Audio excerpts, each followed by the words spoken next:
خلقكم من نفس واحدة وخلق منها زوجها وبث منهما رجالا كثيرا ونساء واتقوا الله الذي تساءلون به والأرحم إن الله كان عليكم رقيبا يا أيها الذين آمنوا اتقوا الله وقولوا قولا سديدا يصلح لكم أعمالكم ويغفر لكم ذنوبكم ومن يطع الله ورسوله فقد فاز فوزا عظيما فإن أصدق الحديث كتاب الله وخير الهدي هدي محمد صلى الله عليه وآله وسلم وشر الأمور محدثاتها فإن كل محدثة بدعة وكل بدعة ضلالة وكل ضلالة في النار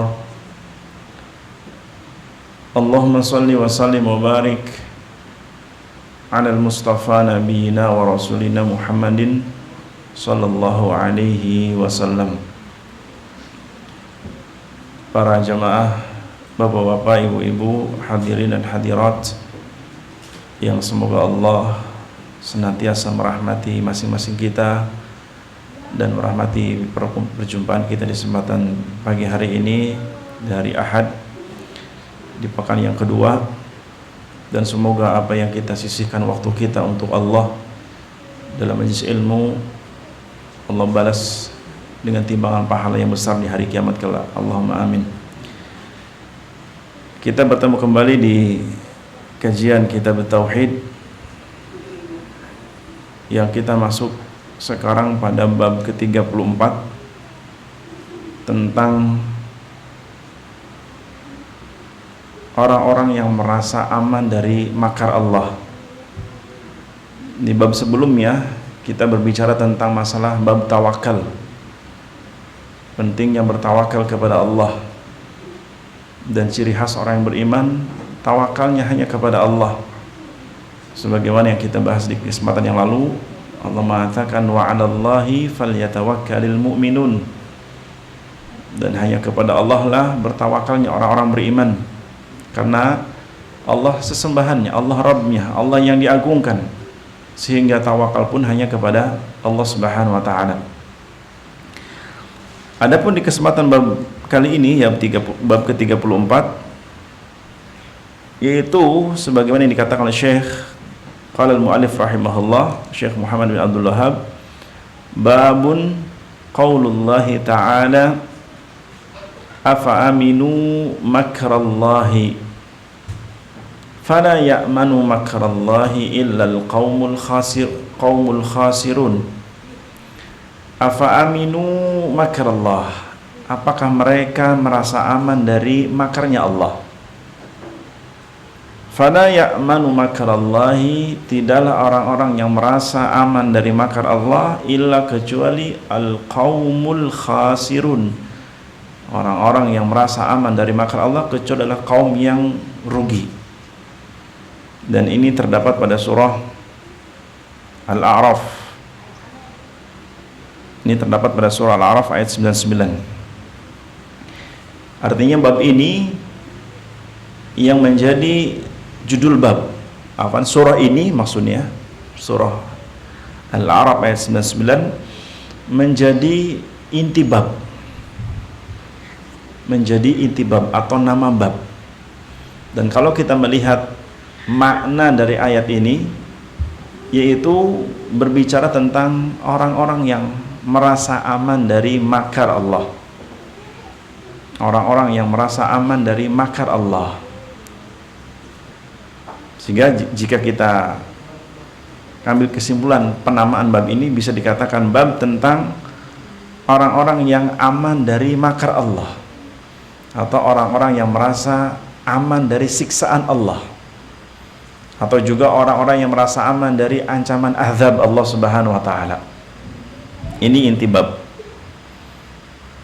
Dan kaitan dengan orang yang merasa aman dengan azab Allah juga masuk dalam kategori orang-orang yang putus dari rahmat Allah, berputus asa dari rahmat Allah. Termasuk di dalam bab ini juga akan dijelaskan tentang al-qunutu min rahmatillah, yaitu orang-orang yang merasa putus asa dari rahmat Allah, orang-orang yang at-tasya'um min rahmatillah, orang yang merasa putus asa dari rahmat Allah Subhanahu wa taala. Bab ini dijelaskan dalamnya di awal bab Syekh Muhammad bin Shalih Al-Utsaimin menjelaskan tentang inti dari ayat ini sebagai judul bab. Beliau mengatakan bahwa hadzal babu ishtamala ala mawdi'aini.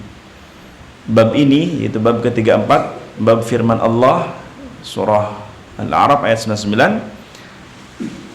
Di potongan ayat ini atau di ayat ini terdapat dua pembahasan.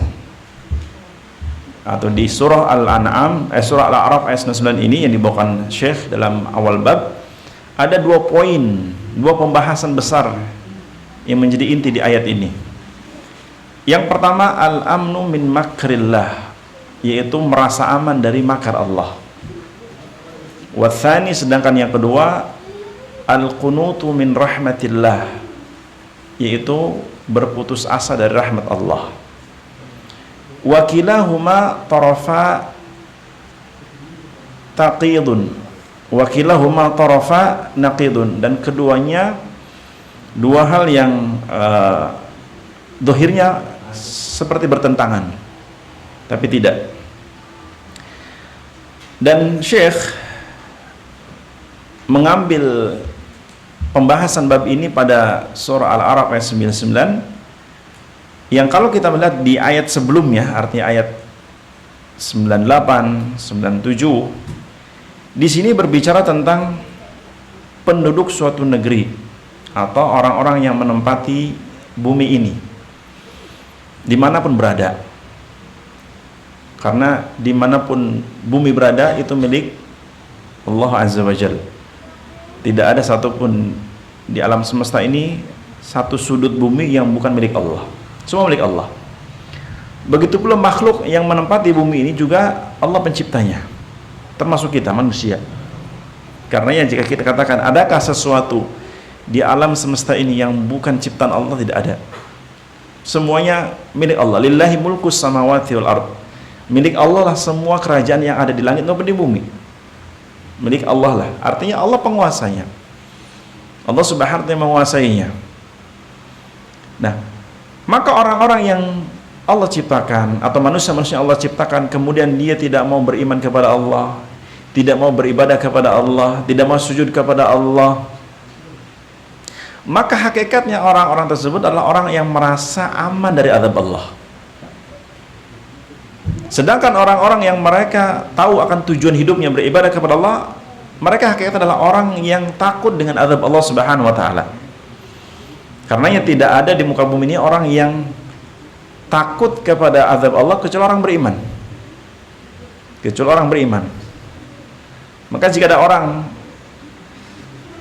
ngaku beriman tapi merasa aman dari ancaman azab, kecuali ada kemunafikan. Orang yang menyatakan diri muslim umpamanya, tapi dia sifat-sifatnya seperti orang kafir munafik, maka hakikatnya dia merasa aman dari azab, dari siksaan, dari ancaman, dan masuk di dalamnya ahlul bid'ah. Sebenarnya masuk di dalam hal ini adalah ancaman terhadap ahlul bid'ah, karena hakikatnya orang-orang yang berbuat bid'ah dalam agama ini, mereka merasa aman dari azab Allah atas perbuatan bid'ahnya. Ia sangka perbuatan bid'ah tidak mendatangkan azab, padahal hakikatnya iya. Dan jelas hadis yang sering kita dengar, kata Nabi SAW, fa inna asdaqal hadithi kitabullah, sesungguhnya sebaik-baik ucapan, sebenar-benar ucapan adalah kalamullah, Al-Quran. Wa khairal hadi hadi Muhammad, dan sebaik-baik petunjuk yang Nabi bawa dari Allah, karena Nabi yang membawa petunjuk dari siapa? Dari Allah Subhanahu wa taala. Qul inna hudallahi huda, katakan sesungguhnya hidayah Allah, petunjuk Allah dialah sebenar-benar petunjuk yang membawa Nabi kita Muhammad SAW. Kemudian Nabi mengatakan wa syarrul umuri muhdatsatuha, seburuk-buruk perkara adalah orang-orang yang mengada-adakan amalan dalam agama ini. Wa kullu muhdatsatin bid'ah, dan setiap perkara yang diada-adakan dalam agama ini maka itu perbuatan bid'ah. Dan Nabi masih melanjutkan wa kullu bid'atin dhalalah, dan setiap bid'ah itu kesesatan. Nabi tidak mengatakan dan sebagian bid'ah, tidak. Semua bid'ah dalam agama, ingat, dalam agama, konteks agama, bukan konteks duniawi. Ya, semua bid'ah dalam konteks agama, dalam inti agama adalah apa? Kesesatan. Dan wa kullu dhalalatin finnar, dan setiap kesesatan nggak ada yang masuk surga, nggak ada. Wa kullu dhalalatin finnar, dan setiap orang yang tersesat dari agama ini, dari petunjuk Nabi, tempatnya neraka jahanam. Ini ancaman bukan? Ancaman. Ini hadis Nabi SAW yang diriwayatkan Imam Abu Dawud, Imam At-Tirmidzi dan yang lainnya, bahwa setiap kesesatan tempatnya neraka. Nggak ada sebagian orang sesat masuk surga, nggak ada. Semua yang tersesat masuk neraka. Dan diperkuat tentang hadis ini yaitu pemahaman Abdullah bin Umar, yang tentunya sahabat Nabi yang faham akan hadis Nabi. Adakah keilmuan seorang tabi'in melebihi keilmuan seorang sahabat? Ada? Adakah seorang tabi'in keilmuannya atau pemahaman terhadap hadis Nabi melebihi sahabat? Nggak ada. Abdullah bin Umar, seorang sahabat Nabi yang mulazamah bersama Nabi, yang sering mengikuti Nabi kemanapun Nabi pergi, yang semangat dalam mengamalkan sunnah Nabi SAW, yang kalau Nabi berjalan dengan para sahabat kemudian Nabi berhenti dalam sebuah jalan dan Nabi buang air besar, sahabat Ibnu Umar akan praktik seperti Nabi. Di mana Nabi buang hajat, di situ dia akan buang hajat seperti Nabi SAW. Semangat dalam mengamalkan agama. Sehingga Abdullah bin Umar mengatakan dalam ucapannya, dan itu dicatat oleh Imam Al-Lalkai dalam kitab Syarh Ushul I'tiqadus Sunnah. Beliau mengatakan ketika mengomentari hadis kullu bid'atin dhalalah, beliau mengatakan kullu bid'atin dhalalah wa in ra'ahan nasu hasanatan. Semua yang namanya bid'ah itu kesesatan. Semua yang namanya bid'ah dalam agama, ingat, dalam agama, konteksnya agama. Semua bid'ah dalam konteks agama apa? Kesesatan. Wa in ra'ahan nasu hasanatan, meskipun pelakunya menganggap hasanah. Karenanya ada nggak pelaku bid'ah yang menganggap dhalalah perbuatannya? Semua menganggap apa? Hasanah. Semua pelaku bid'ah menganggap bid'ahnya apa? Hasanah. Iya kan? Coba, ada nggak sebutkan di negeri ini aja orang yang berbuat bid'ah dalam agama yang menganggap bid'ahnya dhalalah dan tetap mengerjakan? Nggak ada kan? Semangat mengerjakan karena apa? Semangat tetap mengerjakan dan istiqomah mengerjakan bid'ahnya karena apa? Karena anggapannya hasanah. Dan Abdullah bin Umar, sahabat Nabi, mengatakan kullu bid'atin dhalalah wa in ra'ahan nasu hasanatan. Semua bid'ah dalam agama ini kesesatan meskipun pelakunya menganggap hasanah. Nah, termasuk pelaku bid'ah terancam dari azab Allah. Maka siapapun dari pelaku bid'ah yang merasa aman dari azab Allah termasuk dalam cakupan ayat ini. Orang kafir apalagi? Orang kafir apalagi? Termasuk orang beriman sekalipun termasuk dalam ancaman ini, orang beriman sekalipun. Bahkan berapa banyak orang-orang yang beriman kemudian tertipu, artinya dia merasa aman dari azab Allah, merasa dirinya telah muwahhid. Paham maksudnya? Orang-orang yang telah belajar tauhid, kemudian hasil belajar tauhid dia merasa aman dari azab Allah karena dirinya bertauhid. Maka hakikat ini pun maghrur, tertipu.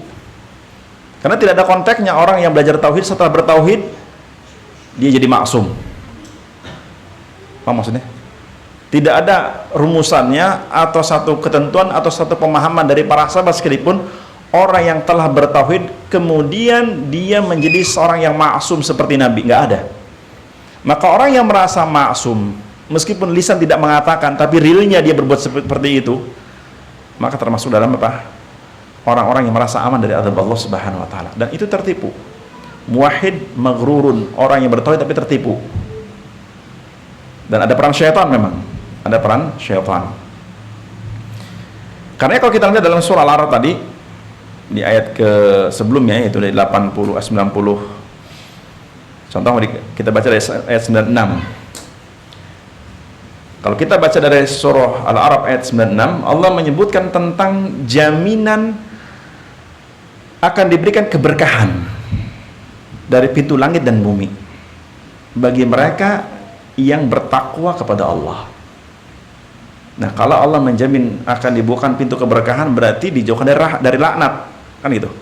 Orang ketika Allah menjanjikan dalam suatu negeri dibukakan rahmat Allah, berarti akan dijauhkan dari laknat, dari azab, dari makar Allah Subhanahu wa taala. Contohnya Allah mengatakan, walau anna ahlal qura amanu wattaqau lafatahna alaihim barakatim minas sama'i wal ard walakin kadzabu fa akhadnahum bima kanu yaksibun. Allah mengatakan, walau anna ahlal qura, sekiranya penduduk suatu negeri dari negeri-negeri yang ada di muka bumi ini, yang mereka amanu, beriman kepada Allah. Tidaklah penduduk suatu negeri, di negeri manapun, belahan bumi manapun, tidaklah mereka beriman kepada Allah, wattaqau, dan bertakwa kepada Allah. Apa bedanya di sini? Iman dan takwa. Iman dikategorikan lebih apa? Amalan hati, dan takwa di sini amalan zahir. Siapapun di penduduk suatu negeri, kaumnya, penduduknya beriman, hatinya beriman kepada Allah, dan zahirnya mereka bertakwa kepada Allah, Allah menjanjikan la fatahna, la pasti, lamu takkid, la fatahna, kami pasti bukakan, alaihim, atas mereka, barakat, keberkahan, berarti banyak. Kami pasti akan bukakan pintu-pintu keberkahan. Dari mana sumbernya? Minas sama, dari pintu-pintu langit, wal ardi, dari pintu bumi. Itu janji Allah kan? Jika penduduk suatu kaum di setiap negeri manapun, di belahan bumi manapun, jika mereka beriman secara hati, beriman kepada Allah, zahirnya mereka bertakwa, mengerjakan syariat Allah, menjauhi larangan Allah Subhanahu wa taala, mengerjakan perintah Allah Subhanahu wa taala, perhatian sama syariat intinya. Allah menjanjikan pasti, lamu takkid di sini, lam penegasan, pasti akan dibukakan keberkahan. Apa arti barokah? Pernah kita bahas Allah. Apa artinya barokah? Barokah artinya apa? Sudah kita bahas. Al-barakah kathratul khairi wa thubutuh. Keberkahan itu apa? Kebaikan yang banyak dan berkesinambungan, itu berkah. Dan barometer sebuah nikmat itu barokah ketika dia makin dimudahkan dalam bertakwa. Ketika seorang hamba dimudahkan untuk menjaga iman dan bertakwa, berarti keberkahan Allah berikan kepadanya. Saya ulangin, siapapun yang diberikan nikmat oleh Allah, dan dengan nikmat tersebut dia dimudahkan untuk tetap beriman, dimudahkan untuk bertakwa, termasuk dimudahkan untuk bisa ngaji, kemudian bisa ngaji, menghadiri pengajian, itu barokah umur, barokah waktu. Ada banyak orang punya kendaraan, punya kesehatan, weekend mau ngaji, ada yang nggak mau ngaji, bahkan kebanyakan nggak mau ngaji, paham agama juga enggak, gitu. Paham agama juga enggak, tapi enggak belajar, sehingga bisa jadi umurnya, hartanya, kendaraannya enggak berkah.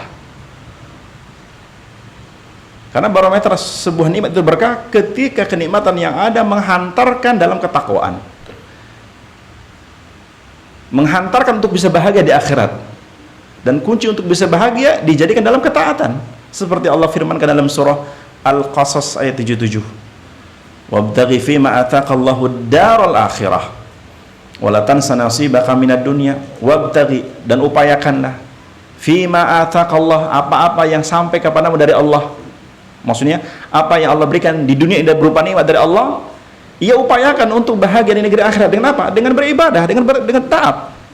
Makanya kalau kita melihat tafsir Ibnu Katsir tentang ayat ini, tentang surah Al-Qasas ayat 77, kata beliau, maksud dari mengupayakan nikmat dari Allah atau mengupayakan apa saja yang datang dari Allah untuk bahagia di akhirat, maksudnya menggunakan seluruh nikmat yang Allah berikan dalam rangka berubudiyah, taat sama Allah. Umur buat ketaatan, kesehatan buat ketaatan, punya harta buat ketaatan, punya istri buat ketaatan, punya anak buat ketaatan. punya rumah supaya tegaknya ibadah, punya kendaraan supaya bisa mudah untuk pergi ibadah. Anda tidak mengapa mau jarak berapa? 500 meter pakai motor, pakai mobil, boleh nggak ke masjid? Boleh nggak? Boleh. Sangat boleh. Ada sebenarnya orang menyangka bahwasanya mobil yang disimpan di garasi saja, nggak dipakai, dikiranya nggak dihisap. Yang dihisap yang dipakai keluar aja. Enggak. Yang Anda pegang, mau dipakai tidak dipakai, ada hisapnya. Dan sebenarnya orang menyangka tidak akan dihisap yang kalau yang di garasi terus. Enggak, semua dihisap. Nah, daripada di garasi dihisap, lebih baik memiliki dan Anda pakai dengan ketaatan. Karena sering terjadi di orang-orang yang cinta dunia kadang-kadang. Kayak gitu. Oh, saya pakai. Bahkan ada banyak orang beli mobil, motor hanya di garasi. Kalau mau dipindahkan nggak dipakai dia. Pakai apa? Towing. Dia tanya, kenapa di towing? Biar kilometernya nggak berkurang. La ilah, nggak bertambah katanya. Kenapa kalau bertambah? Nanti harganya jatuh. Takut harganya jatuh, tapi nggak takut hisapnya di hari kiamat. Realita nggak? Realita yang seperti ini. Nah, jamaah, yang sering bergaul orang punya mobil pasti paham lah. Apa yang bisa motor mobil paham tuh. Kilometer pertama itu sangat pengaruh gitu. Kayak gitu. Bagi orang berbeli, biarin mau tambah mau enggak, sesalah. Oh, rezeki dari Allah.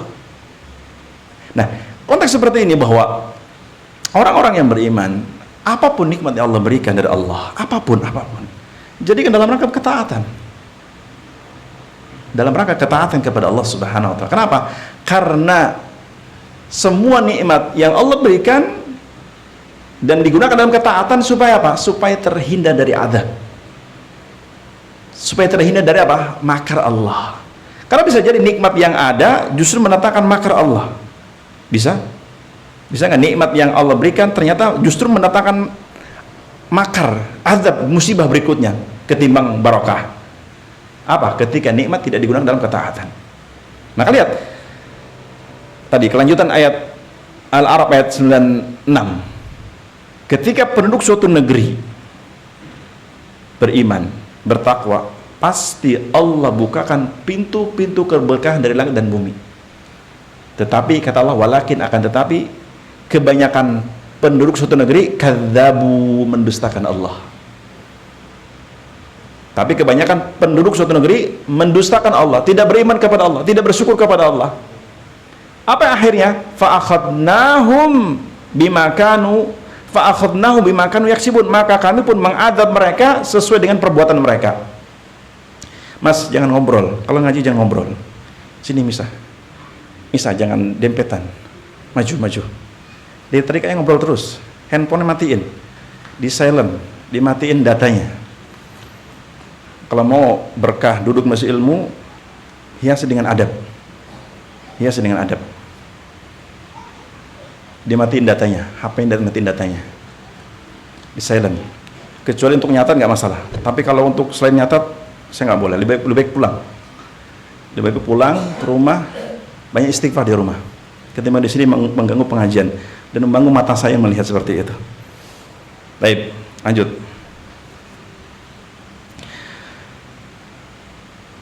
Ayat setelahnya. Afa amina ahlul qura an ya'tiyahum ba'suna bayatan wa hum naimun. Nah, ayat setelahnya ayat ke-97 dari surah Al-A'raf. Allah mengatakan, afa amin ahlul qura, apakah penduduk suatu negeri itu merasa aman dari siksaan kami? Yang mana kata Allah, siksaan kami itu datangnya di malam hari. Coba kalau kita perhatikan realita yang sering terjadi dari umat terdahulu sampai detik ini, tidaklah Allah mendatangkan musibah rata-rata di malam hari. Sebagaimana Allah mengatakan, afa amina ahlul qura, apakah penduduk suatu negeri yang mereka merasa aman dari azab Allah, padahal azab Allah itu datangnya rata-rata bayatan di malam hari. Wa hum naimun, ketika mereka sedang tidur habis berbuat maksiat. Kaum Ad, kapan datangnya azab? Datangnya azab Allah mulai kapan? Di malam hari. Kaum Tsamud atau kaum Nabi Nuh di malam hari. Ketika mereka bermaksiat di siang hari, bahkan di awal malam mereka bermaksiat, kemudian ketika kecapean dari maksiat mereka tidur, dan ternyata tidurnya justru apa? Disitulah azab Allah datang. Bahkan setahu saya yang dimana di Magelang itu yang satu kampung dilenyapkan, itu di malam hari kejadian. Coba ya cari berita, di malam hari. Nyapa satu apa? Satu kampung. Iya. Dan umat juga sama. Allah mendatangkan azab di malam hari.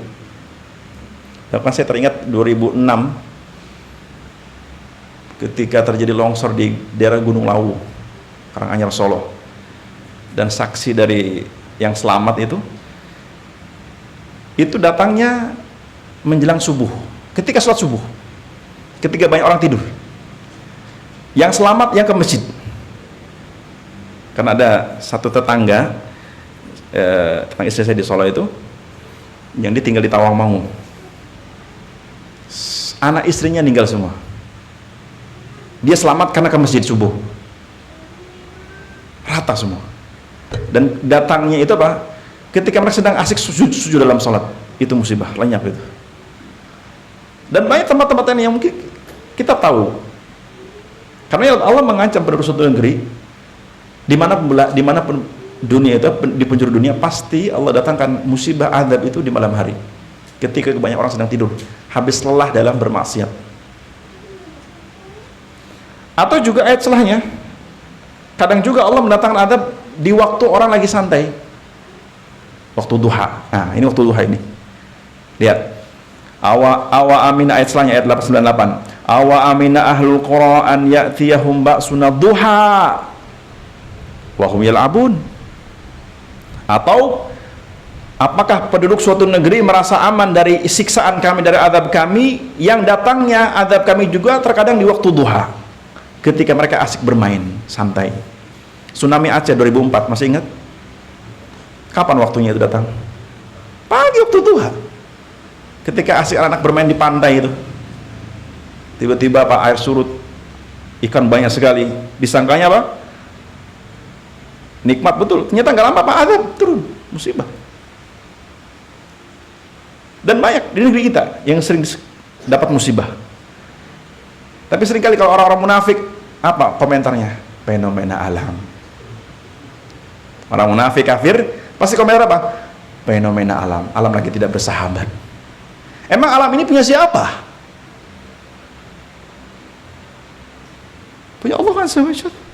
Apakah alam semesta ini berupa angin, air, udara, bumi, tanah, gunung, tanah, daratan, pepohonan, apakah mereka berbuat sesuatu tanpa kehendak Allah? Kehendak Allah Subhanahu wa ta'ala. Ketika gunung itu meletus, apakah gunung itu meletus dengan sendirinya? Bukan Allah yang memerintahkan, Allah yang memerintahkan. Ketika air itu meluap ke daratan atau menjauh dan meluap ke daratan, apakah dengan sendirinya tanpa perintah Allah? Perintah Allah Subhanahu wa ta'ala. Maka kata Allah, orang-orang yang merasa aman dari azab Allah rata-rata tidak memperhatikan ini bentuk azab. Padahal itu semua adalah kehendak Allah Subhanahu wa ta'ala ketika mereka tidak mau beriman dan bertakwa kepada Allah Subhanahu wa ta'ala. Karena di ayat 99 Allah mengatakan, afa aminu makrallah, apakah mereka betul-betul merasa aman dari makar Allah?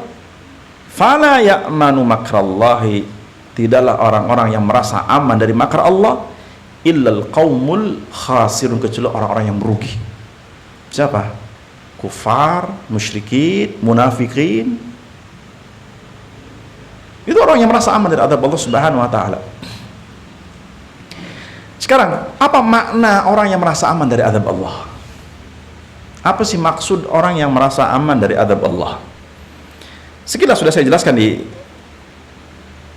barusan tadi, bahwa orang-orang yang merasa aman dari azab Allah, orang-orang yang merasa aman dari azab Allah adalah orang-orang yang mereka hatinya tenang dengan nikmat-nikmat yang ada pada dirinya, dan mereka tetap bermaksiat.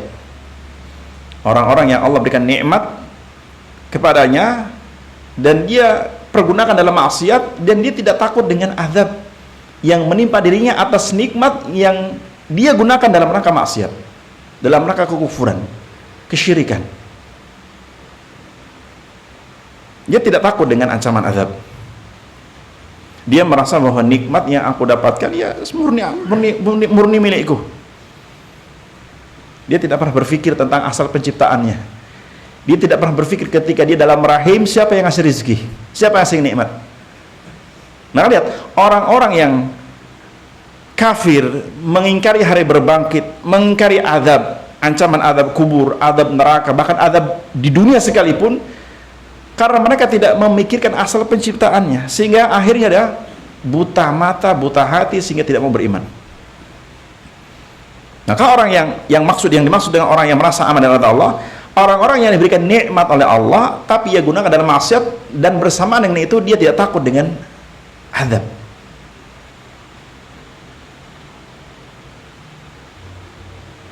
Tidak peduli dengan peringatan Allah. Bahkan ketika Allah datangkan peringatan, dia katakan ini fenomena alam. Peringatan Allah itu dua jenis ya, kauniyah, syariah. Sebagaimana ayat-ayat Allah dua jenis, ayat-ayat kauniyah, syariah. Apa maksud ayat-ayat kauniyah? Tanda-tanda kebesaran Allah di alam semesta ini, penciptaan langit, bumi, gunung kita, itu ayat-ayat Allah, kebesaran Allah Subhanahu wa ta'ala, bahwa Allah itu ada. Ayat-ayat syariah apa? Ayat-ayat syariah maksudnya apa? Kebesaran Allah dalam syariat Al-Quran atau kitab-kitab sebelumnya, itu ayat-ayat syariah. Maka begitu pula ada namanya apa? Peringatan Allah yang sifatnya kauniyah. Apa peringatan Allah kauniyah? Itu peringatan dari Allah agar penduduk negeri mau kembali kepada Allah. Berupa apa? Musibah. Dan musibah itu bisa menimpa pribadi masing-masing atau bisa menimpa suatu negeri bersamaan. Kalau musibah masing-masing seperti sakit ya Allah timpakan masing-masing kita, itu peringatan dari Allah hakikatnya. Sakit yang kita rasakan, meskipun sakit gigi lah sekalipun, orang beriman ketika melihat dia sakit gigi, dia tidak menyalahkan siapa-siapa, ya dirinya, dan pasti ada penyebab dosa. Bahkan tersandung sekalipun, orang yang beriman akan memandang tidaklah dia tersandung, pasti ada dosa. Entah dia sadar atau tidak sadar, ada dosa yang ia perbuat sehingga mengakibatkan dia tersandung, bisa jadi. Begitulah orang beriman memandang sebuah apa? Musibah. Kenapa? Itu peringatan dari Allah Subhanahu wa ta'ala. Beda dengan orang munafik, ketika diuji berupa penyakit sebagainya, dia akan apa? Akan makin berburuk sangka pada Allah. Orang kafir makin menjauh dari Allah Subhanahu wa ta'ala. Ada juga peringatan syariah. Apa peringatan syariah? Yaitu peringatan Allah dalam Al-Quran, seperti dalam surah yang kita jelas ini, surah Al-A'raf ayat 96, 97. Ini kan Allah menjelaskan tentang sebuah peringatan yang pernah terjadi dan pasti akan terjadi. Bahkan kalau antum merenungi ya, dan antum mentadabburi Al-Quran, semua musibah, azab yang menimpa di zaman sekarang itu telah menimpa di zaman dulu, dan sebabnya sama. Semua musibah yang terjadi di zaman sekarang itu sudah pernah terjadi di zaman dulu, dan sebabnya sama. Sebabnya sama. Kalau kita melihat penjelasan Nabi dalam hadis, karena hadis Nabi itu wahyu kan, wahyu dari Allah Subhanahu wa ta'ala. Di antara hadis-hadis yang menerangkan tentang tanda-tanda hari kiamat apa? La taqumu sa'atu hatta takthuru zalazila. Tidak akan tegak hari kiamat sampai banyaknya gempa bumi di mana-mana. Dalam potongan hadis yang lain disebutkan, dan di antara penyebab gempa bumi di mana-mana termasuk fayadhan, banjir, adalah apa? Al-mughanniyat, karena banyaknya bermunculan para penyanyi, para biduan, nita sama nitu, maksudnya laki-laki perempuan, ini kan, banyak bermunculan para penyanyi. Dan biasanya kalau nyanyi dibarengi apa namanya? Musik, ya kan? Hampir nggak ada nyanyian nggak ada musik sekarang. Bahkan yang konon katanya nasyid Islami, isinya apa? Sama musik. Nyanyian dan musik ini kemaksiatan yang mendatangkan gempa bumi. Dan itu kemaksiatan. dan embahnya kesyirikan, kekufuran ini mendatangkan gempa bumi. Maka orang beriman ketika memahami hadis seperti ini, karena hadis Nabi itu wahyu dari Allah Subhanahu wa taala, maka sangat yakin bahwa penyebab musibah itu menimpa pribadi, apalagi apa? Penduduk suatu negeri, karena kemaksiatan atau kekufuran, kesyirikan orang-orang di negeri itu. Terakhir, sepekan lalu, di Jogja kan, malam Sabtu, pekan lalu, saya lagi ngisi taklim di Greenwood malam hari. Saya mulai taklim jam habis Isya, jam 19.30 saya mulai taklim. Kemudian gempanya terjadi jam 19.59 kalau nggak salah, 6,4 skala Richter. Nggak tahu. Hah? Berapa? Di Bantul. Orang beriman memandang itu karena maksiat nggak? Karena dosa nggak? Dosa. Ustaz, berarti di Semarang nggak ada yang berbuat dosa? Bukan gitu. Orang yang bijak, dia tidak akan, oh berarti Semarang ini orangnya soleh-soleh. Nggak juga. Bisa jadi ya, tapi dalam bentuk yang lain. Dan orang beriman jangan berharap datangi musibah, nggak boleh. Tetap orang beriman jangan berharap musibah itu datang. Berdoa kepada Allah untuk menghindarkan maksiat. Meskipun sering kali ketika musibah itu datang, orang beriman pun terkena kan? Ya nggak? Ketika Allah mendatangkan musibah disebabkan dosa sebagian manusia, orang beriman terkena nggak biasanya? Tetap terkena, meskipun nanti di hari kiamat dibangkitkan dalam kondisi berbeda. Tapi imbas dampak dari sebuah musibah bencana itu yang mengena tidak hanya orang-orang yang maksiat saja, orang yang beriman kadang-kadang terkena. Meskipun di hari kiamat kondisinya berbeda, tapi zahirnya sama-sama terkena azab. Nah, lihat contoh di surah Al-Anfal. Di ayat ke, sebentar, ayatnya ke berapa?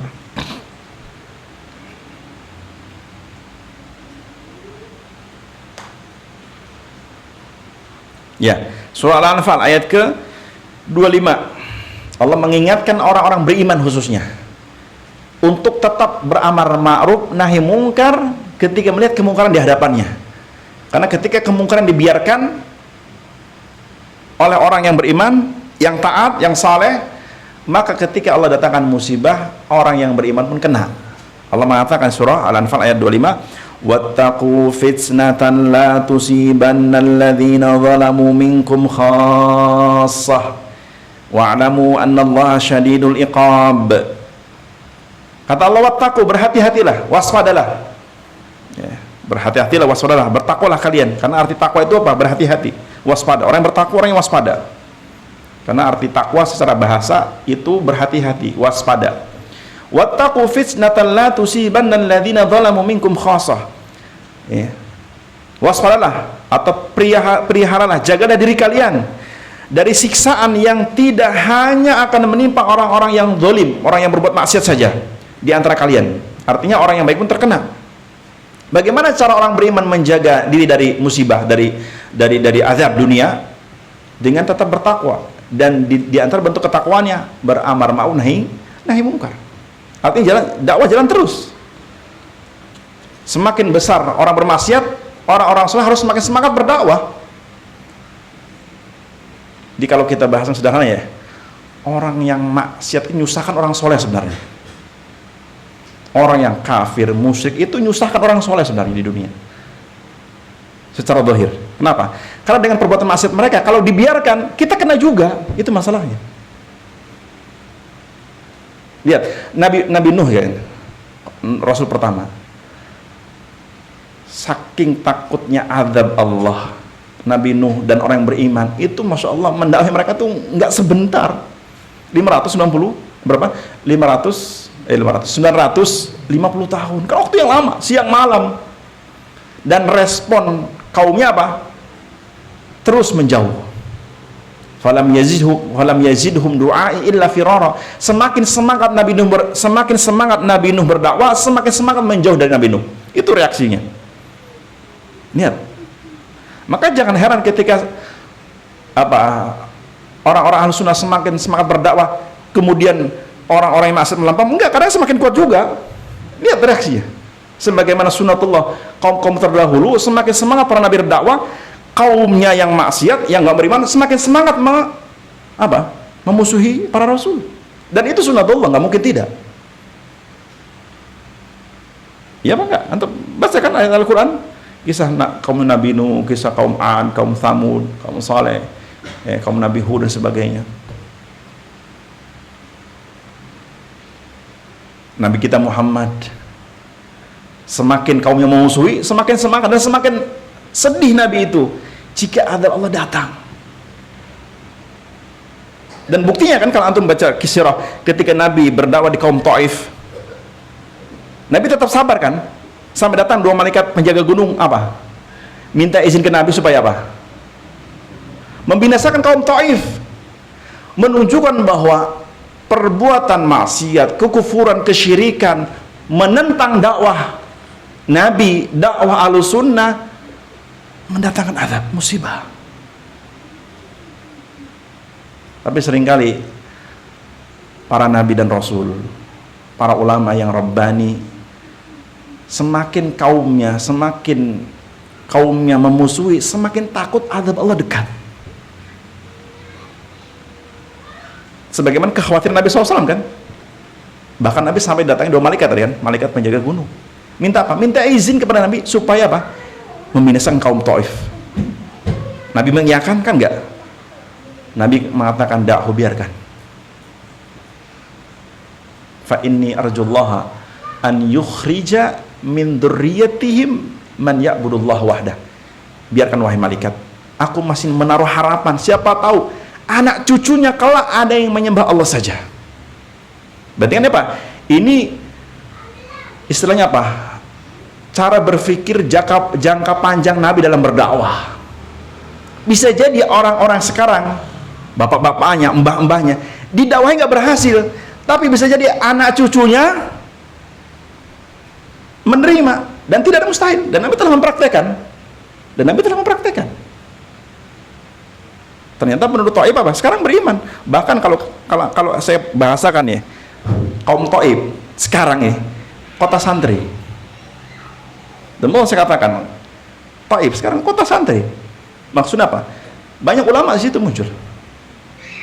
Karena karena sugesti dan optimis Nabi, bisa jadi suatu saat nanti meskipun di situ tempatnya banyak orang berbuat kesyirikan, siapa tahu nanti ada yang menyembah Allah. Dan apa yang Nabi inginkan terjadi, dan apa yang Nabi doakan terjadi. Nah, karena orang beriman khawatir azab itu datang, sedangkan mereka yang kufur justru merasa aman. Nah gitu. Karena tadi bahwa orang yang merasa aman dari azab Allah adalah orang-orang yang diberikan nikmat oleh Allah, tapi dengan nikmat tersebut ia gunakan dalam maksiat, dalam kekufuran, dalam kesyirikan, dalam kemaksiatan yang sifatnya mungkin tidak sampai murtad, tapi itu mendatangkan azab. Entah sebabnya karena kebodohan ataupun karena tertipu. Karena musibah itu datang menimpa orang yang tidak tahu, atau tahu tapi tertipu. Seperti tadi contohnya, sebagian orang menyangka setelah belajar tauhid dia maksum atau terjaga, meskipun lisan nggak ngomong. Ini juga tertipu. Ini tertipu. Ya. Bahkan para ulama mengkategorikan orang yang merasa aman, jika ada seorang muslim merasa aman dari makar Allah, hadza min kabairi dzunub, ini termasuk dosa besar. Jadi merasa aman dari azab Allah, dari makar Allah, itu min kabairi dzunub, bagian dari dosa-dosa besar. Jadi bukan dosa ringan. Merasa aman di hati dari makar Allah itu dosa besar, dosa-dosa besar. Karena jika itu yang melakukan orang kafir, bertambah dosanya. bertambah ancaman azabnya. Jadi justru orang yang merasa aman dari azab Allah bukan berkurang ancaman azab, makin bertambah itu ancaman azab dari Allah Subhanahu wa taala. Bahkan kalau Allah timpakan azab, besar azabnya.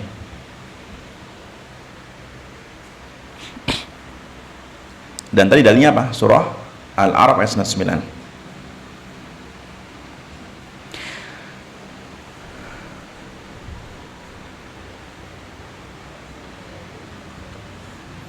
Dan juga ayat ini atau surah Al-A'raf tadi dari ayat 96 sampai 99 ya dulu ala kamalil amni li'annahum fi biladihim, atau di ayat 96 ya, ayat di 9 apa tadi, 96 ya,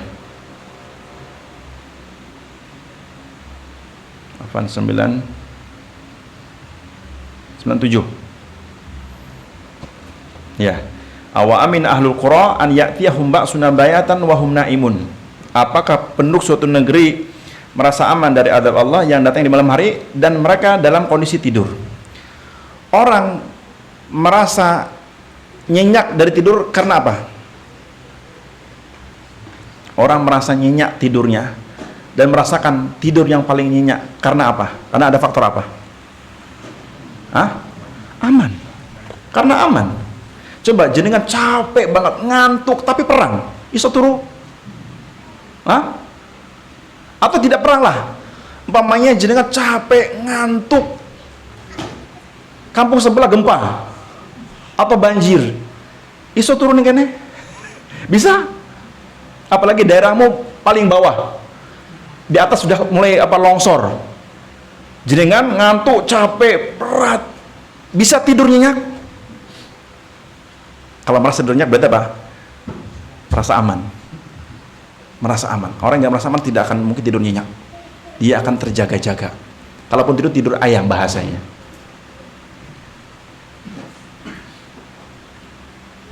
Iya nggak? Iya. Nah, di sini kata Syekh menjelaskan bahwa tidaklah penduduk suatu negeri yang mereka berbuat maksiat kemudian tidur dengan nyenyak, berarti mereka orang-orang yang merasa aman dari azab Allah padahal mereka telah berbuat maksiat. Wahum naimun, kata Allah, dan mereka sedang tidur. Dan mereka sedang tidur. Sehingga di sini menunjukkan bahwa ya dulu ala kamalil amni li'annahum bi filadihim, menunjukkan bahwa ini kesempurnaan keamanan dari Allah, nikmat dari Allah. Karena apa? Nikmat aman, nikmat besar dari Allah Subhanahu wa taala. Bahkan separuh nikmat dunia sebenarnya diberikan rasa aman, itu separuh lebih nikmat dunia. Jenengan punya banyak harta, punya kesehatan, tapi nggak aman. Bisa menikmatin harta kesehatannya dengan semaksimal mungkin? Nah, dalam hadis dari Imam Ahmad ada 3 hal. Jika 3 hal ini Allah berikan pada seorang hamba, apalagi kepada penduduk suatu negeri, berarti Allah telah memberikan dunia dan seisinya. Apa itu?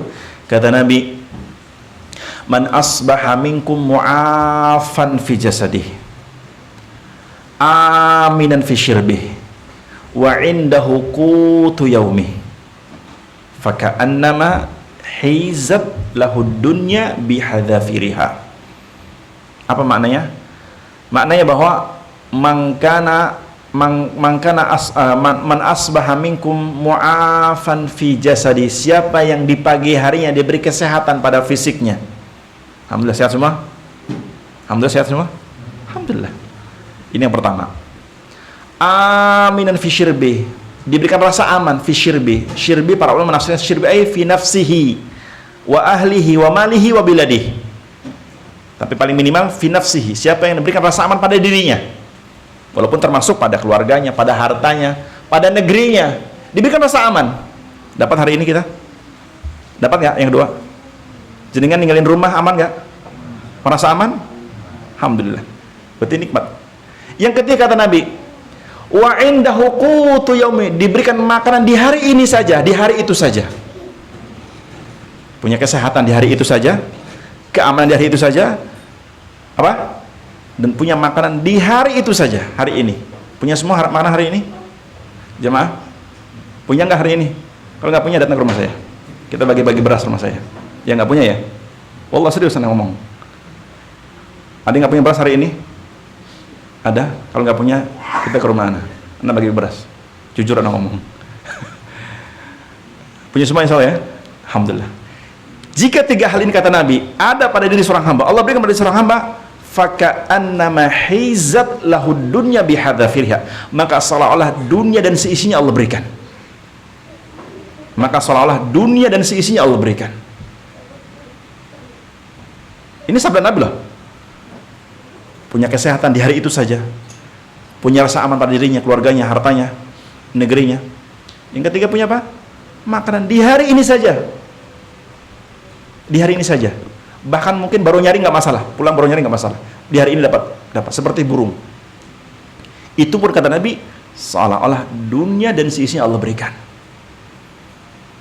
Tapi kebanyakan manusia masih ngeluh nggak? Masih. Mobilnya ada sehat, masih ngeluh. Motornya ada sehat, masih ngeluh. Beras ada sekarung, masih ngeluh. Istrinya cantik, masih ngeluh. Apalagi anaknya sehat, masih ngeluh. Mergo apa? Kurang. Kurang terus. Yang ada nggak disyukurin. Berarti apa? Dia tidak merasa dunia telah di genggamannya.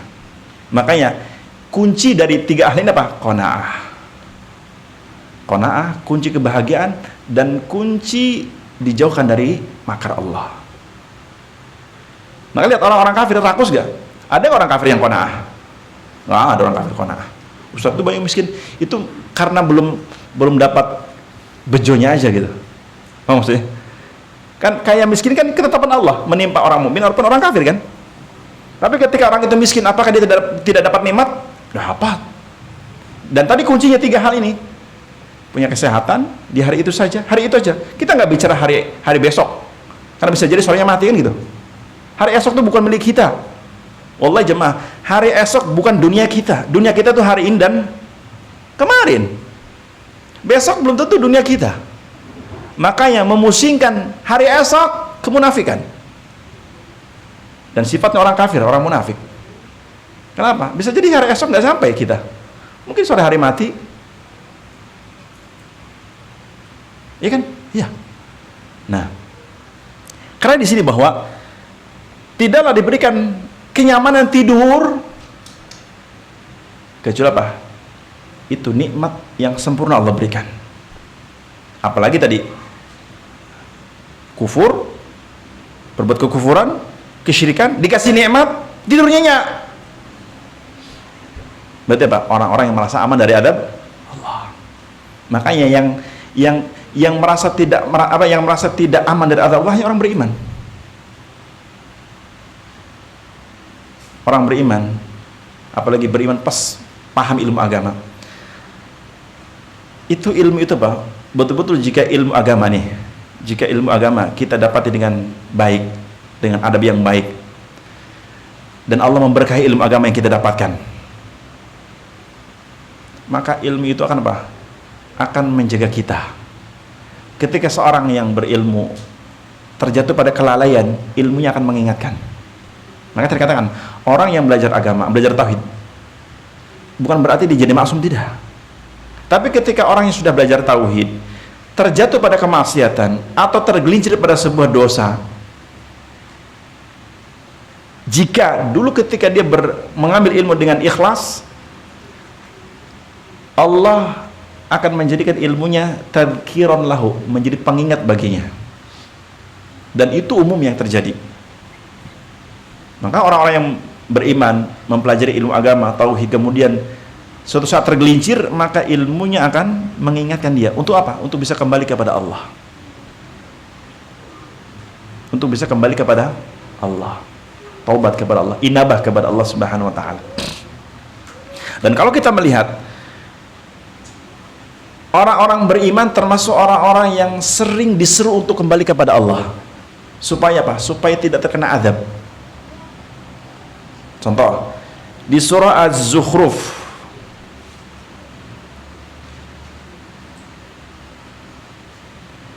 Di surah Az-Zukhruf mamanya ayatnya ke 54. Wa anibu ila rabbikum, bukan Az-Zukhruf, Az-Zumar, saya salah ngomong. Surah Az-Zumar ayat 54. Wa anibu ila rabbikum wa aslimulah. Apa maknanya? Wa anibu, ini perintah fil amr. Anaba yunibu. Anaba yunibu artinya kembali. Karena ada inabah. Nah, inabah artinya kembali kepada Allah. Dan Allah katakan di ayat ini, wa anibu ila rabbikum, dan kembalilah kalian kepada Rabb kalian. Dan maksud kembali kepada Rabb kalian maksudnya kembali mentaati Allah. Segera mentaati Allah dan jangan merasa aman dari azab Allah. Segera kembali kepada Allah. Kembali mentaati Allah. Wa aslimulah, dan berserah diri, tunduk patuh, manut sama Allah. Dengan mengamalkan syariat Allah. Jika perintah ia kerjakan, jika larangan ia jauhi. Itu orang yang berserah diri, tunduk patuh. Kenapa? Karena Allah mengancam ayat setelahnya, min qabli ayatiyakumul adzab thumma la tunsurun. Segeralah kembali kepada Allah, tunduk patuh kepada Allah, bertakwa kepada Allah sebelum datangnya azab menimpa kalian. Ketika azab datang, kalian nggak bisa ditolong. Maka lihat, orang-orang yang bertakwa sekalipun ketika membiarkan orang-orang bermaksiat, tidak beramal ma'ruf, ketika musibah datang, dia bisa mengelak dari musibah itu? Bisa nggak? Nggak bisa. Orang beriman, bertakwa, ketika banyak orang maksiat, dia biarkan. Karena khawatir, riku Ustaz, pakai nanti gimana gitu. Lihat, banyak orang kayak kalau beragama pakai perasaan. Susah. Makanya kalau kita melihat ya, syariat agama kita itu apa? Nggak ada basa-basi sebenarnya. Coba baca syariat Allah, perintah dan larangan. Apakah perintah-perintah Allah itu ada basa-basinya? Enggak. Tobat segera kembali. Kan gitu. Nggak ada basa-basi. Nah, makanya Allah katakan, segeralah kalian kembali kepada Allah, berserah diri, tunduk patuh kepada Allah sebelum datangnya azab menimpa kalian, dan kalian tidak akan ditolong kalau sudah datang azab. Dan semua azab Allah, baik di dunia khususnya maksudnya, terlebih puncaknya itu apa? Hari kiamat. Karena hari kiamat itu azab loh. Goncangnya bumi ini, alam semesta ini, itu azab di dunia sebelum akhirat. Karena yang merasakan goncangan hari kiamat hanya orang kafir. Orang beriman tidak. Allah wafatkan sebelum terjadi goncangan. Dan datangnya azab Allah, baik sifatnya azab Allah sughra itu berarti hari kiamat kecil, karena ya gempa bumi, longsor, banjir, kematian, ini kiamat, tapi kiamat sughra, kecil. Yang kecil aja, maksudnya hari kiamat kecil saja, manusia sudah banyak apa? Kelabakan gitu kan, banjir, longsor, gempa bumi. Dan itu hakikatnya peringatan dari Allah Subhanahu wa taala. Nah, azab yang sifatnya kiamat sughra saja itu datangnya baghtah. Apa baghtah? Tiba-tiba. Datangnya tiba-tiba. Ketika orang merasa aman di malam hari, tidur, di waktu duha, nyantai, main, ngopi, ya gitu. Ya enggak? Ya. Lihat, di berbagai ayat Allah menyebutkan datangnya azab di dunia saja, maksudnya azab sifatnya kiamat sughra. Begitu pula kiamat kubra, hancur alam semesta, itu datangnya baghtah, tiba-tiba. Datangnya secara tiba-tiba. Banyak ayatnya. Kalau saya kumpulkan ayat yang menjelaskan tentang datangnya azab Allah, sifatnya azab sughra maupun kubra, itu semua datangnya baghtah, tiba-tiba. Ya, kalau saya sebutin mungkin ayat ada sekitar 10 lebih. Contoh, umpamanya di surah Al-An'am, surah ke-6 ayat 31. Allah mengatakan, qad khasiral ladzina kadzdzabu biliqa'illah. Sungguh merugi orang-orang yang mendustakan pertemuan dengan Allah. Kapan pertemuan dengan Allah itu? Kapan? Setelah hari berbangkit. Setelah hari kiamat, setelah hari kiamat. Karena semua orang akan berada di hadapan Allah untuk dihisab. Sehingga Allah mengatakan qad khasiral ladzina kadzabu, sungguh merugi, sungguh merugi. Jika antum telah belajar bahasa Arab, kalimat qad setelahnya fi'il madhi itu apa? Takkid, penegasan. Qad khasiral ladzina kadzabu bi liqa'illah, sungguh merugi, sungguh sengsara orang-orang yang mendustakan pertemuan dengan Allah. Berarti nggak beriman kan? Nggak beriman. Hatta idza ja'athumus sa'ah, ketika datang kepada mereka kiamat, musibah, azab, baghtah, datangnya tiba-tiba. Hatta idza ja'athumus sa'atu baghtah, ketika datang hari kiamat, datang azab, musibah, bencana kepada mereka secara tiba-tiba, maka mereka baru sadar dan mengatakan qalu, mereka mengatakan ya hasratana alama faratna fiha, duhai celaka kami, duhai meruginya kami, telah menyia-nyiakan kesempatan ini untuk taat. Lihat, Allah mengatakan demikian. Qalu ya hasratan, duhai alangkah meruginya kami, alama faratna, dari apa yang telah kami sia-siakan, itu kesempatan beriman, beramal saleh. Wahum yahmiluna auzarahum ala zuhrihim, dan mereka di hari itu sudah dipastikan memikul apa? Auzarahum, dosa-dosa mereka di atas pundak-pundak mereka. Karena dosa itu membuat fisik berat. Taubat meringankan fisik. Makanya Allah menjadikan kepada Nabi SAW alladzi anqadha dhahrak. Dosa itu membuat punggung kita berat. Dan Allah membahasakan orang yang datang di hari kiamat dalam kondisi penuh dengan dosa, kekafiran, kekufuran. Allah katakan wahum yahmiluna auzarahum ala dhuhrim, dan mereka dipastikan di hari kiamat datang menghadap Allah memikul dosa mereka di atas pundak-pundak mereka. Ala sa'ama yazirun, betapa buruknya perbuatan dosa mereka. Lihat, Allah mengatakan datangnya azab itu baghtah, tiba-tiba. Maka orang yang merasa aman dari azab Allah itu kerugian. Orang yang merasa aman dari azab Allah kerugian. Karena orang beriman, dia tidak akan pernah merasa aman. Saya, Anda, jika sering mengingat mati, Allah, kadang-kadang kita mungkin bisa jalan tiba-tiba mati, bisa kan? Bisa nggak? Bisa nggak? Banyak orang tiba-tiba jalan mati, banyak. Atau lagi pengajian mati, alhamdulillah nikmat. Tapi kan datangnya tiba-tiba. Dan kadang orang nggak menyangka. Saya masih ingat betul kejadian mungkin awal pandemi, masih ingat tuh. Awal pandemi. Ketika ada orang, saya pas pagi-pagi itu ngantar anak, ngantar istri ke pasar ya, jam 7-an, setengah 7 kira-kira, Gunung Pati.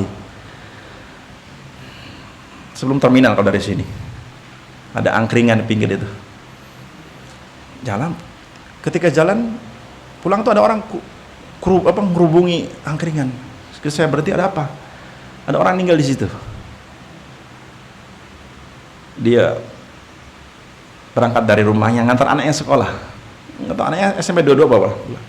Antar anaknya pulang sampai dekat Dewan Daru itu merasa sesak dadanya kata sebagian orang, karena sempat ngobrol sama orang yang menyaksikan kematiannya, sesak dadanya, istirahat di situ, nggak nyampe rumah, baring di tempat itu, amben ya, langsung lenyap nyawanya. Bukankah itu kematian tiba-tiba? Apakah dia menyangka perginya mengantar anak sekolah menjadi akhir hayatnya? Kan dia nggak menyangka, kan gitu. Apakah istrinya menyangka ketika suaminya mengantar anaknya sekolah itu akhir perpisahan dengan suaminya? Nggak pernah menyangka. Menunjukkan bahwa termasuk kematian datangnya tiba-tiba. Apalagi dalam hadis Nabi mengatakan min alamati sah al mautul baghtah. Termasuk dalam hadis Nabi mempertegas min alamati sah, di antara tanda-tanda akan datang hari kiamat al mautul baghtah, banyaknya orang mati mendadak. Dan itu tidak hanya menimpa orang yang kafir, termasuk orang mukmin sekalipun. Karena ini sifatnya umum, siapapun menimpa. Al-mautul baghtah, kematian secara tiba-tiba. Yang dikhawatir orang beriman ketika kematian tiba-tiba apa? Khawatir ketika dia lalai. Khawatir belum sempat bertaubat. Apa semua kita merasa tidak khawatir? Dan Allah, saya pribadi merasa khawatir ketika datang ajal saya belum sempat bertaubat. Mungkin dosa saya yang belum sempat bertaubat, atau sengaja nggak sengaja, entah dosa ke istri atau ke anak, dan ternyata belum sempat bertobat, mati duluan. Bukankah sekecil apapun dosa, jika belum bertobat ada ancaman azabnya? Ada nggak? Dosa sekecil apapun jika belum bertobat ada ancaman azabnya? Ada. Apalagi dosa besar, apalagi dosa syirik, kekufuran, kemunafikan besar. Nah, kayak betul kata Allah, orang yang merasa aman dari azab Allah apa siapa? Qaumul khasirun, orang yang rugi. Dan itu kemunafikan. Jika itu menimpa orang yang muslim, maka kemunafikan. Dan menimpa orang-orang kafir secara umum. Dan semua orang kafir merasa aman dari azab Allah. Buktinya apa? Tidak segera beriman. Jadi nggak ada orang kafir tidak merasa aman. Semua merasa aman dari azab Allah. Buktinya apa? Tidak segera beriman kepada Allah.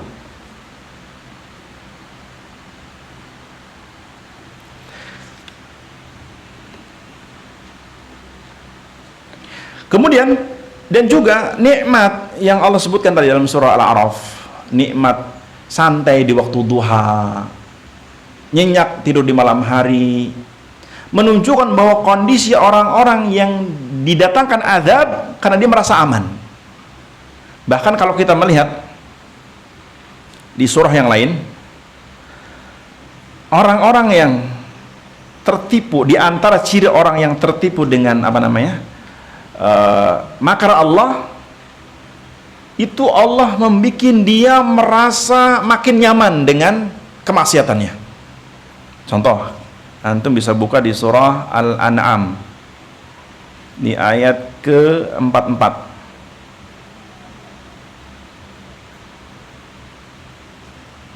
Al-An'am ayat 44. Apa kata Allah?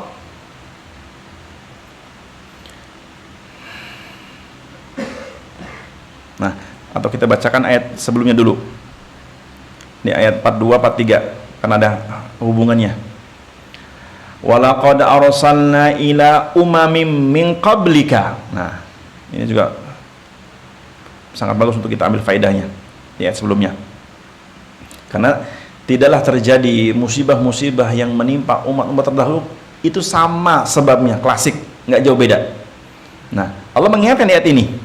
Karena sebagaimana Al-Quran yutsla ila yaumil qiyamah, Al-Quran itu langgeng akan tetap dibaca sampai hari kiamat, tidak akan berubah. Makanya azab-azab yang ditimpakan di umat terdahulu itu akan terjadi sama di umat sekarang ketika sebabnya sama.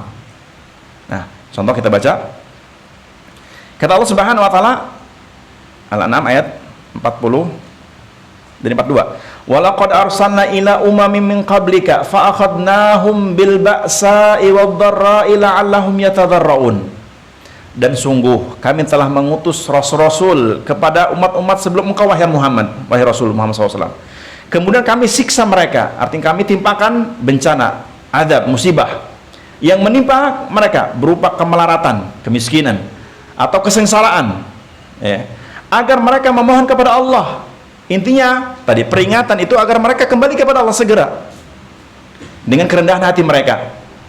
Nah, falaula idza'ahum ba'suna tadarru walakin qasat qulubuhum wa zayyana lahumus syayatinu ma kanu ya'malun. Wa zayyana lahumus syaitanu ma kanu ya'malun. Tetapi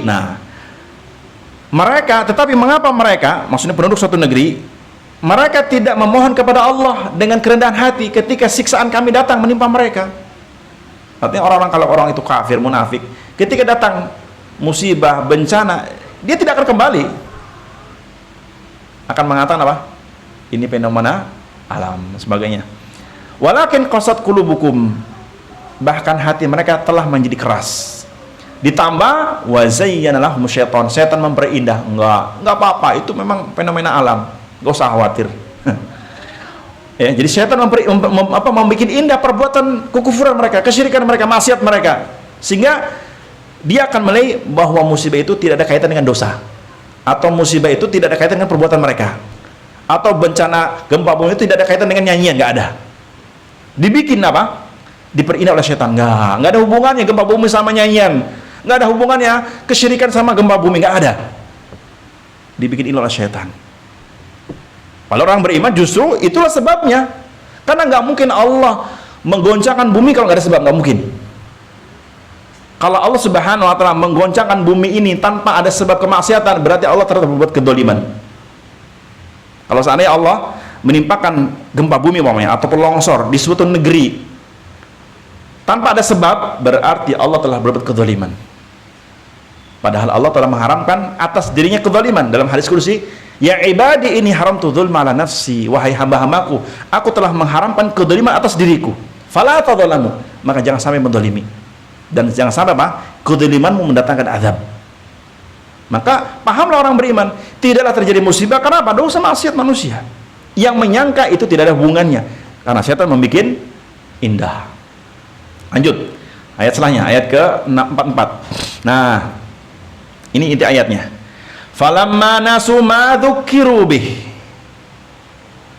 maka ketika mereka melupakan peringatan, tidak menggubris peringatan Allah, datang musibah, justru dia menganalogikan sebabnya lain. Oh, ini hanya fenomena alam. Dia lupa kalau itu peringatan Allah. Dia tidak bisa berpikir apakah yang menggoncangkan bumi ini patung yang dia sembah. Dia nggak berpikir ke situ. Meskipun realitanya dia menyembah patung, menyembah yang lain, menyembah jin dan sebagainya, berbuat kesyirikan, dia tidak sampai bisa berpikir ke situ. Sehingga mereka lupa dengan peringatan yang hakiki dari Allah Subhanahu wa ta'ala. Peringatan yang sifat apa? Kauniyah ini.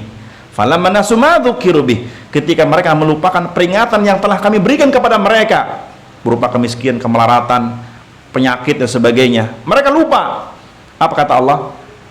Justru Allah katakan fatahna alaihim abwaaba kulli syai'. Justru ketika mereka lupa dengan peringatan Allah, kami akan membuka semua pintu kesenangan, sehingga mereka makin apa? Tertipu. Buktinya kita enjoy, buktinya saya dimudahkan gitu. Ini gitu. Lihat konteks ayatnya, Anda bisa baca sendiri. Ketika mereka melupakan peringatan Allah, kata Allah, kami bukakan atas mereka abwaaba kulli syai', pintu-pintu kesenangan duniawi. Dapat uang mudah, zina gampang, ya, riba lancar, korupsi gampang, kan gitu. Nyogok, wah, cilik, gampang itu. Allah bukakan pintu-pintu kesenangan yang dia inginkan dari syahwat duniawi. Nah, kelanjutan ayatnya. Hatta idza farihu, ketika mereka makin berbahagia, makin senang dengan kemudahan-kemudahan duniawi, padahal dia bermaksiat, padahal dia kufur, padahal dia apa? Berbuat kemaksiatan, dia berbuat kesyirikan. Tapi pintu-pintu ke dunia dibuka oleh Allah Subhanahu wa ta'ala, dan dia merasa bergembira, senang. Bima utu, yang telah diberikan kepada mereka. Tapi setelah itu apa kata Allah? Akhadnahum baghtah, kami siksa mereka yang datangnya tiba-tiba kepada mereka. Akhadnahum baghtah, kami siksa mereka dengan adab musibah yang datangnya baghtah, tiba-tiba. Fa idzahum mublisun, maka ketika itu mereka terdiam dan putus asa. Ternyata kita itu keliru, tapi nggak ada manfaatnya. Sadar ketika musibah telah datang, nggak ada manfaatnya. Nah, kenapa terjadi? Karena merasa aman dari adab Allah. Karena merasa aman dari apa? Ancaman Allah Subhanahu wa ta'ala. Karena bagi orang beriman, dimanapun penjuru bumi ini tidak akan selamat ketika Allah mendatangkan makan. Nggak ada yang selamat. Mau sembunyi di benteng yang paling kokoh sekalipun, kalau Allah mendatangkan azab, bisa menimpa dirinya? Bisa. Nggak ada tempat yang bisa aman dari azab Allah di muka bumi ini, nggak ada. Karena yang membuat aman dari azab apa? Keimanan dan ketakwaan. Yang membuat azab itu berhenti atau Allah cabut ketika orang-orang itu apa? Mau beriman dan mau bertakwa. Itu yang membuat Allah mencabut musibah atau bencana yang harus menimpa tidak jadi. Maka ngeri ya kalau kita lihat ayat ini, surah Al-An'am ayat 44, ngeri sekali. Dan itulah namanya istidraj.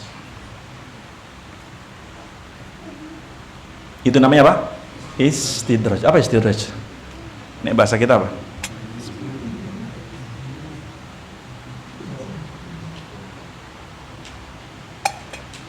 Lulu apa? Mangano ya. Nikmatin hidup, nikmatin. Setelah itu apa? Tiba-tiba mati jengker. Mabuk apa-apa, mumpung cinom. Harta-hartamu kok. Gitu. Ora apa-apa mabuk. Duit-duitmu kosing golek duit gitu kan. Ora apa-apa, urusanmu dhewe. Iya, baru kuwi apa? Lenger. Siapa yang nyesal? Dia juga. Temannya menyaksikan. Oh, untung bukan saya yang mati duluan. Bersamaan itu, sebagian orang yang menyaksikan temannya mati binasa, mati mengenaskan, dia hanya takut ketika itu. Esoknya kembali lagi, senang lagi, mudah dapat duit untuk beli mabuk. Itu lihat. Makanya meskipun musibah sering Allah datangkan, tapi tetap orang yang maksiat, orang yang kufur tetap kembali kan? Iya, sampai puncaknya datang hari kiamat. Dan sunnatullah, semakin dekat hari kiamat kubra, semakin besar jumlah orang-orang yang kufur, yang musyrik, yang maksiat, dan makin sedikit orang-orang yang taat. Dan itu sunnatullah. Tapi bukan berarti orang yang tersisa yang taat uslah nyerah mawon Ustaz. Enggak, tetap jalan. Selama apa? Selama nyawa masih ditarik, masih bisa bernapas maksudnya. Selama nyawa saya, Anda, Allah berikan untuk bisa bernapas, selama itu juga kita harus tetap jalan terus untuk beriman, menjaga iman, menjaga takwa, terus nasihatin orang. Karena kalau sudah mati nggak bisa nasihatin lagi. Saya kalau mati besok, sudah bulan depan saya nggak ketemu lagi di sini dengan jenengan. Sahih? Ya nggak? Kalau saya mati besok, dah pertemuan bulan depan nggak ketemu saya. Selesai pengajian sandang. Kenapa? Innalillahi wa inna ilaihi raji'un. Sudah. Kan gitu. Paling jadi ingat saya sehari 2 hari. Setelah itu apa? Lupa sudah. Tinggal kenangan sandang. Sorono. Betul? Iya. Jadi ingat saya paling kalau saya mati duluan, paling ingat saya sehari 2 hari sebulan. Berkuyus. Kan gitu. Iya apa enggak? Iya, sama jenengan juga dengan saya. Seperti itu. Maka sibukan masing-masing dalam bertakwa kepada Allah. Mengajak taat kepada Allah. Wong kadang-kadang jangan ke orang lain, keluarga aja, anak istri kadang-kadang lupa mendoakan orang tuanya. Mungkin ingat orang tuanya sehari 2 hari seminggu, baru kuis lali. Ya kan? Ujung-ujungnya wa allaisa lil insanu illa masa, dan tidaklah manusia mendapat balasan di alam kubur sesuai yang dia amalkan sendiri, bukan sesuai amal orang lain. Enggak. Kembali kepada alam masing-masing. Cuman jika ada amalan yang sifatnya mengalir pahalanya, ya dia berbahagia. Contoh orang tua ngajak anaknya taklim, anaknya jadi baik, taat. Ayahnya mati. Kalaupun anaknya lupa mendoakan, tapi kan perbuatan kesolehan anaknya ada ngalir, karena dia punya peran. Dan Nabi hanya memberikan 3 pintu kan? Apa? Sedekah jariyah? Ya enggak? Nek duwe harta, sing udah duwe harta gimana? Coba. Kan Nabi sebut 3 hal. Idza matal insanu inqata 'amalu illa min thalas. Jika manusia mati terputus semua amalannya kecuali 3. Apa itu pertama? Sedekah jariyah. Itu pun kalau punya harta kan? Cuma nggak punya harta, nggak bisa bersedekah. Iya nggak? Iya nggak? Iya. Yang kedua apa? Awalidin salihin yad'ulah. Anak yang saleh yang menolong orang tuanya. Nah, solehnya anak peran siapa? Peran orang tuanya. Karena Ibnu Taimiyah berpendapat seorang anak yang tidak ditarbiyah menjadi anak yang soleh sehingga ayahnya mati dan tidak ada peran sedikit pun menyolehkan anaknya, maksudnya membuka pintu kesolehan anaknya, tidak ada peran sedikit pun. Kemudian ketika anaknya dewasa, dia dapat hidayah dari temannya dan jadilah anak yang soleh. Apakah kesolehan anaknya berimbas pada orang tuanya? Tidak. Kenapa? Karena semasa orang tuanya hidup tidak ada peran menyolehkan anaknya, tidak dapat. Karena maksud dari hadis awaladin salihin yad'ulah, anak yang soleh. Siapa yang menjadikan anak soleh itu? Perannya orang tuanya. Perannya apa? Orang tuanya. Sehingga anaknya apa? Mendoakannya. Dan yang ketiga apa? au ilmun yuntafa'u bih, ilmu yang dimanfaatkan atau bermanfaat. Ilmu apa? Ilmu agama. Dasar kebaikan ilmu agama, dan ilmu dunia dibangun di atasnya setelah ilmu agama ia dapatkan. Selainnya tidak ada. Bahkan lihat, Ustaz, kan ada amalan yang mamanya apa? Seorang anak bersedekah atas nama orang tuanya, berumrah atas nama orang tuanya, kan sampai Ustaz itu bisa ngalir. Iya, tapi kan karena peran si anak yang soleh. Ada nggak anak yang tidak soleh mau umrohkan bapaknya? Ada nggak? Anak yang nggak soleh mau mewakafkan tanah untuk orang tuanya? Wong tanah orang tuanya jadi rebutan, gimana mau diwakafkan buat orang tuanya? Gak mungkin tanah dia usaha dapat tanah diinfakkan wakaf orang tuanya, nggak mungkin. Wong tanah warisan orang tuanya aja dia tidak berpikir untuk diwakafkan untuk orang tuanya telah mati, nggak berpikir, bahkan rebutan, kan gitu. Nah, maka orang beriman khawatir dengan hal-hal yang akan terjadi setelah kematian atau ketika datang kematian yang secara tiba-tiba, apalagi azab. Maka lihat orang-orang yang tertipu dengan azab Allah, dengan ancaman Allah, kaum yang merugi, kata Allah. Kaum yang merugi.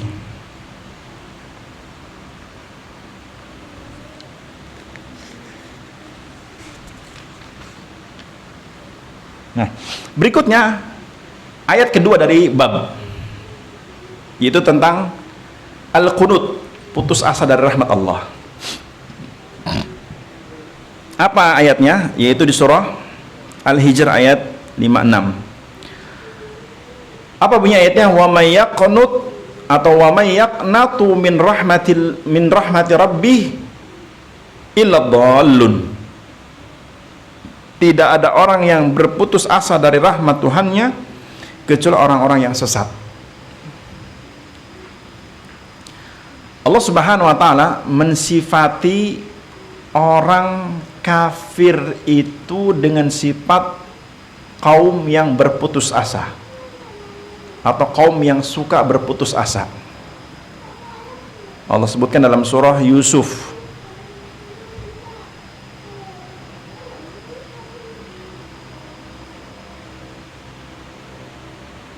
di ayat ke-87,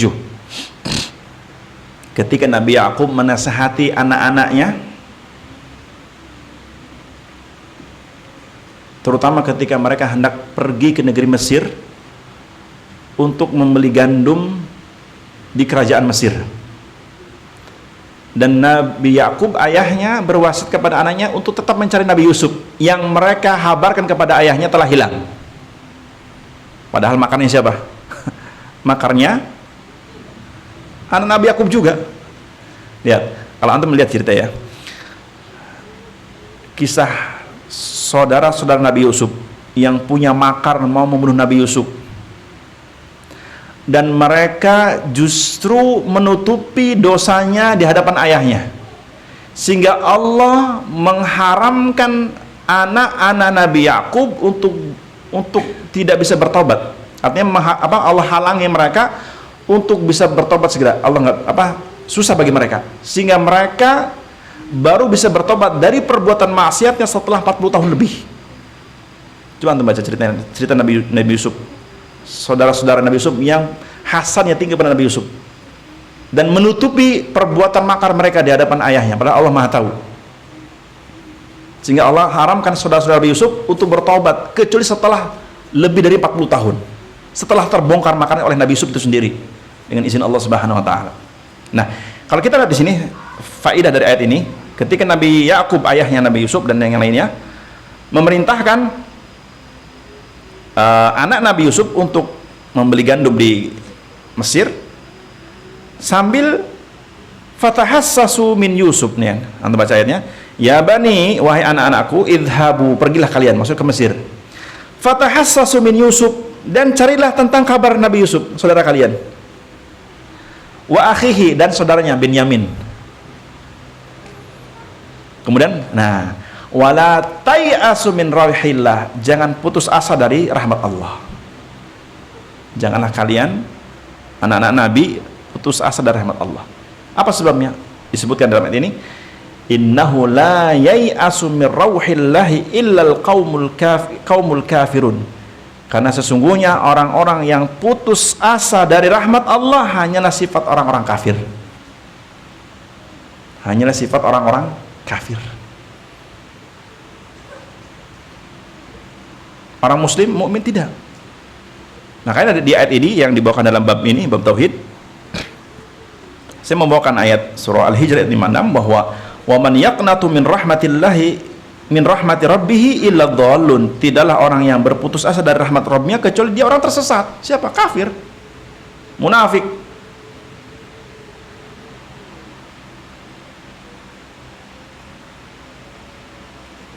Baik. Apa yang menyebabkan pintu seorang terjatuh kepada keputusasaan terhadap rahmat Allah? Sudah ada? Belum?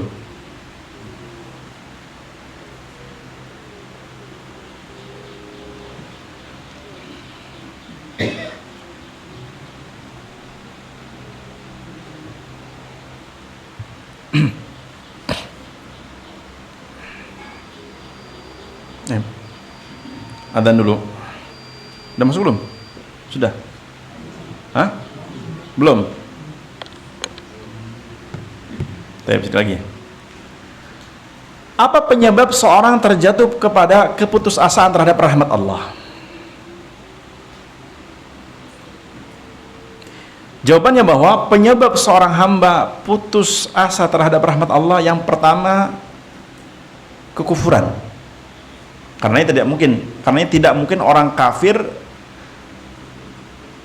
optimis terhadap rahmat Allah, nggak mungkin. Karena mereka tidak beriman. Maka penyebabnya ini kekufuran.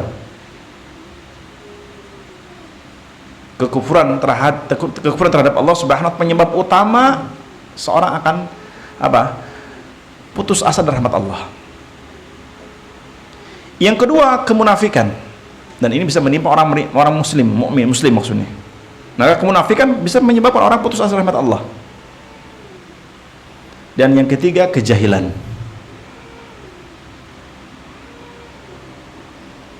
Dan yang keempat pintunya apa?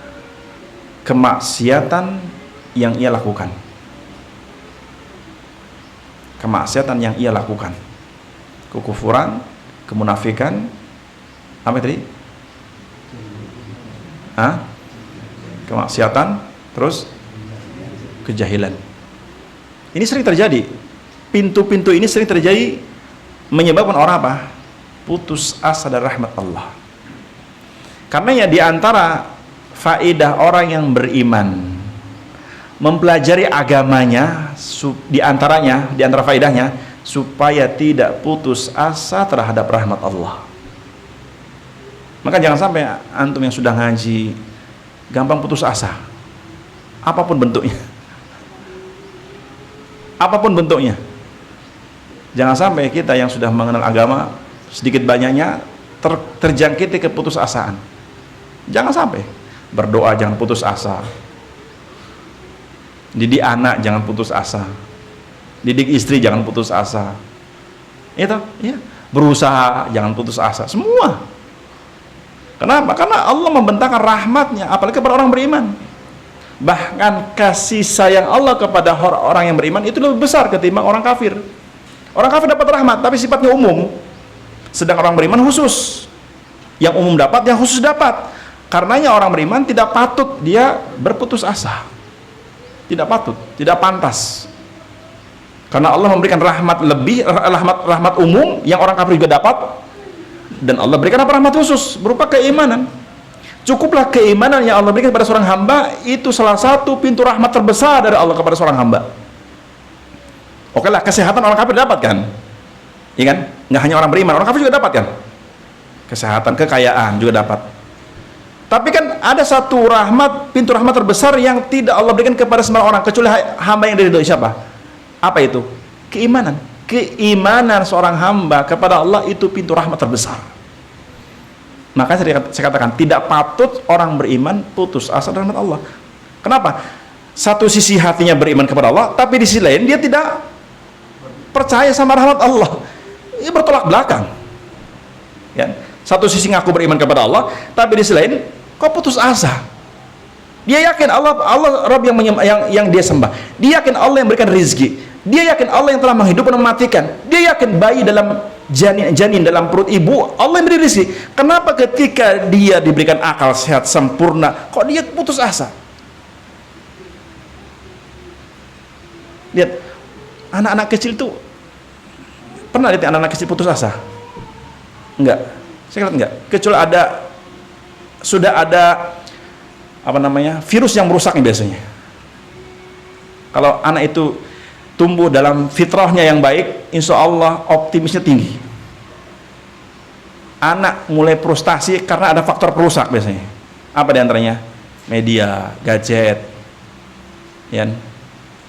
Punya masalah besar, terus dia tidak pandai curhat sama orang tuanya. Ini juga masalah karena faktor pendidikan anak. Baik, barakallahu fikum, adzan dulu ya. Sudah 47. Sudah kok. Kurang 2 menit.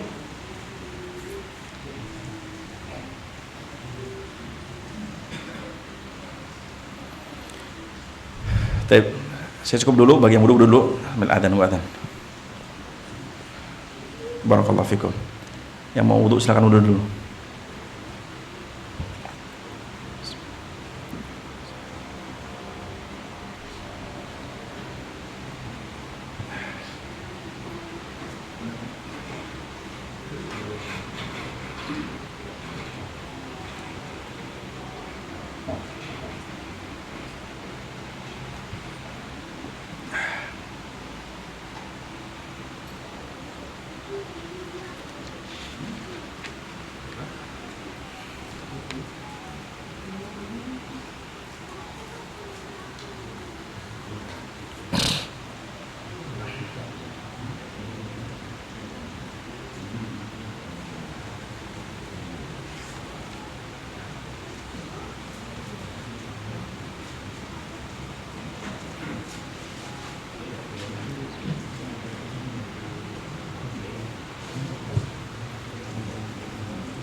Allahu Akbar, Allahu Akbar, Allahu Akbar, Allahu Akbar.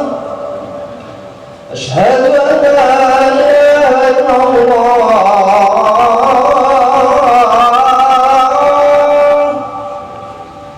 Asyhadu an la ilaha illallah.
Baik, lanjutkan sedikit. Setelah itu tanya jawab. Jadi sifat putus asa dari rahmat Allah adalah sifatnya orang-orang kafir, munafik. Sehingga dalam ayat tadi bahwa wala tai'asu min rauhillah innahu la ya'asu illal qaumul kafirun. Janganlah kalian putus asa dari rahmat Allah, sesungguhnya yang berputus asa dari rahmat Allah kecuali kaum yang kafir. Dan itu sifat mereka, karena mereka tidak beriman kepada Allah Subhanahu wa taala. Dan kenapa orang beriman dilarang berputus asa dari rahmat Allah? Karena rahmat Allah itu sangat luas. Bahkan seorang pendosa sekalipun dengan sebab dosanya bisa terjerumus pada neraka jahanam, azab, maka jangan sampai dalam hatinya merasa ampunan Allah terbatas untuk dirinya, apalagi mengatakan tidak mungkin Allah mengampunkan dosanya. Ini bentuk putus asa dari rahmat Allah. Maka orang yang merasa, di mana merasa itu? Di hati. Dosa yang ia kerjakan, dia merasa bahwa Allah tidak mungkin mengampunkan dosanya, maka di sini ada dua dosa. Di luar dosanya sendiri ya, ada dua dosa dari perasaan itu. Apa? Yang pertama, dosa yang dia telah suudon sama Allah, berupa apa? Berupa rahmat Allah terbatas. Yang kedua, dia sendiri putus asa dengan rahmat Allah Subhanahu wa taala. Di dosanya tambah dari dosa asal.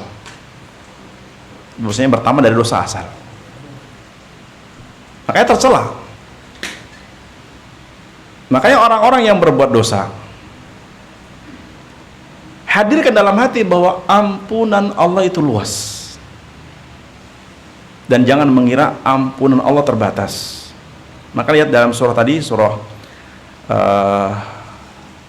Az-Zumar ayat ke-53 ya, kalau kita lihat sebelum Inabah ayat 53, Allah mengatakan qul ya ibadiyalladzina asrafu ala anfusihim la taqnatu min rahmatillah innallaha yaghfiru dzunuba jami'a innallaha huwal ghafurur rahim innahu huwal ghafurur rahim. Innahu huwal ghafurur rahim. Apa maknanya? Qul, katakan ya Rasul kepada hamba-hambaku yang mereka melampaui batas. Itu apa? Putus asa dari rahmat Allah. Putus asa dari ampunan Allah termasuk putus asa dari rahmat Allah. Karena ampunan Allah itu rahmat Allah. Ampunan Allah dari dosa-dosa hamba-hambanya itu bagian dari apa? Rahmat Allah Subhanahu wa taala. Sehingga Allah memerintahkan Nabi Muhammad untuk mengatakan kepada orang-orang yang pendosa. Apa itu? Ya ibadiyalladzina asrafu ala anfusihim, wahai hamba-hambaku yang melampaui batas atas diri mereka. Dan para menafsirkan yang dimaksud melampaui batas di sini apa? Orang yang berbuat dosa merasa tidak ada ampunan dari Allah buat dirinya. Maka itu bentuk melampaui batas. Si Allah mengatakan la taqnatu min rahmatillah, jangan putus asa dari rahmat Allah. Dan konteks di ayat ini tentang rahmat Allah, ampunan dari dosa. Maka jangan pernah putus asa dari ampunan atas dosa-dosa kalian dari Allah Subhanahu wa taala.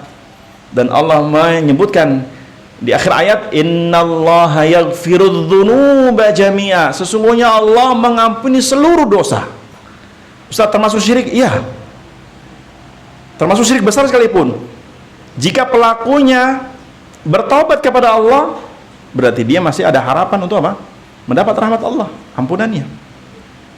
Ustaz, kan ada ayat yang mengatakan innallaha la yaghfiru ayyushraka bih. Surah apa itu? An-Nisa ayat 48 atau 116.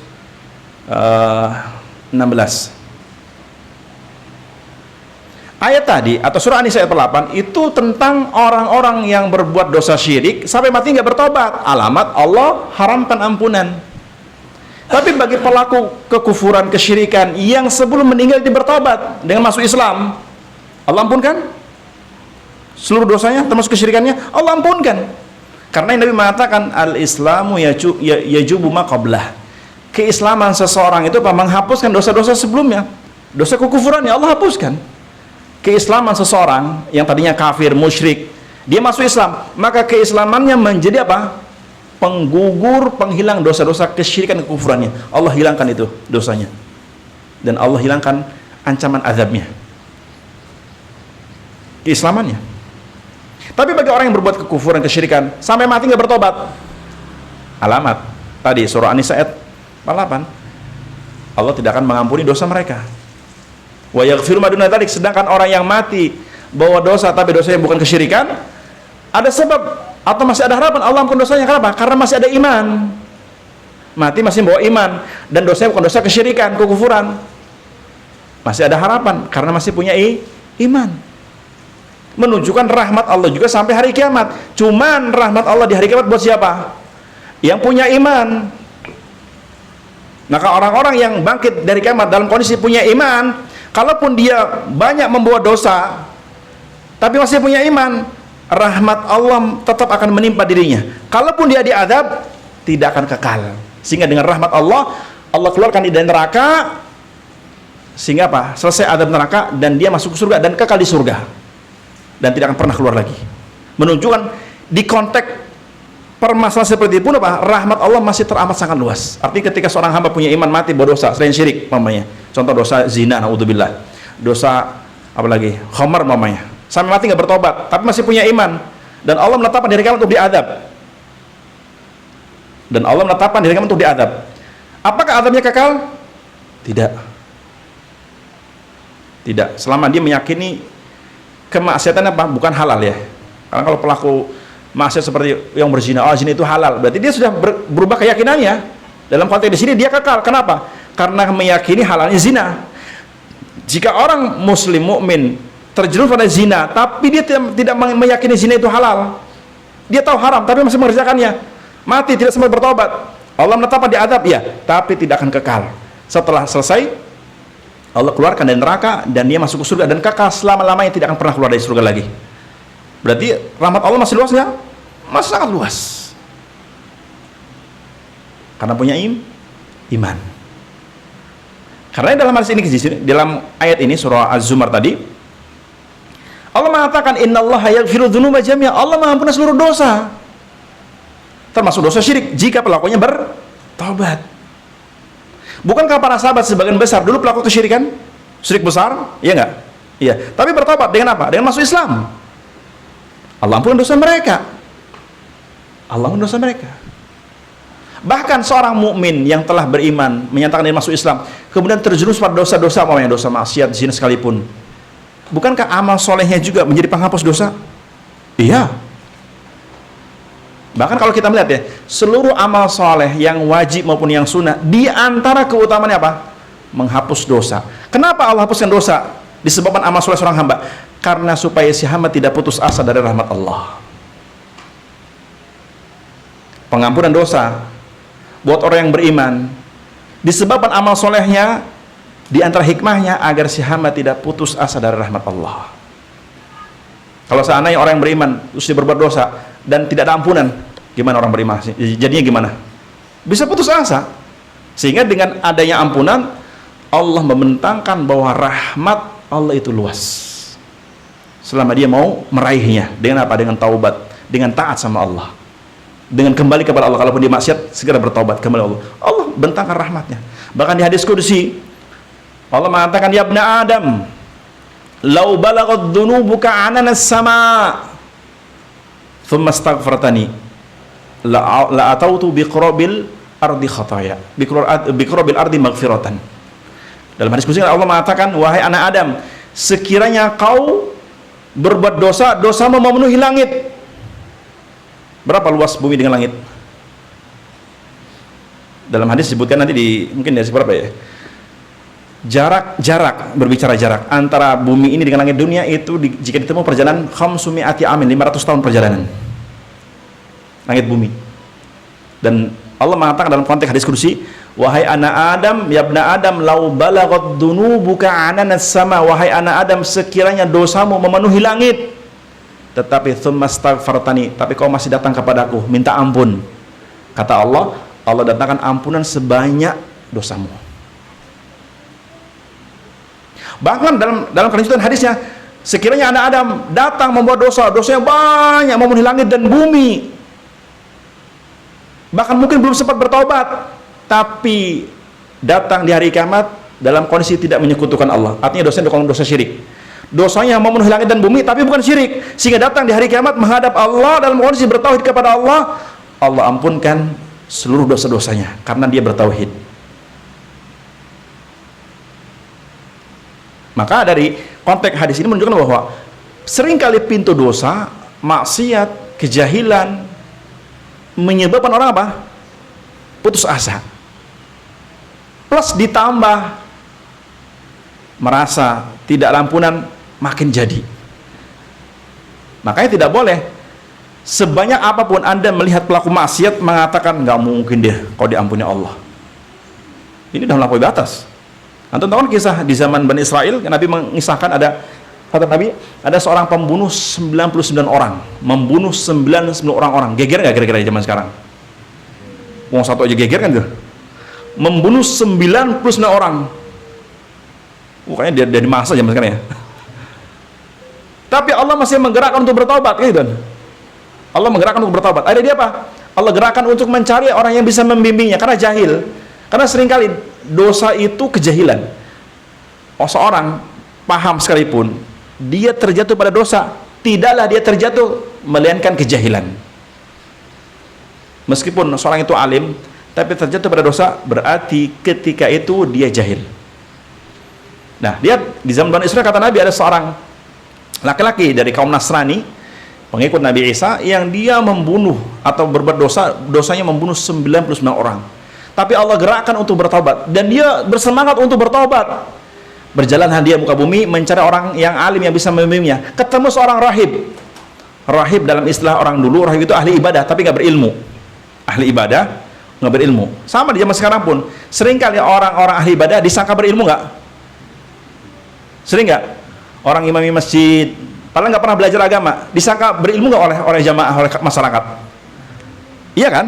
Nah, seorang Bani Israil tadi hendak bertobat, tapi bertemu dengan seorang rahib. Rahib itu ahli ibadah tapi nggak berilmu, dan dia mengutarakan akan dosanya dan pengen bertobat. Mendengar dosanya 99 membunuh orang, karena rahib ini jahil terhadap agama Allah, mengatakan nggak mungkin dosamu diampunkan.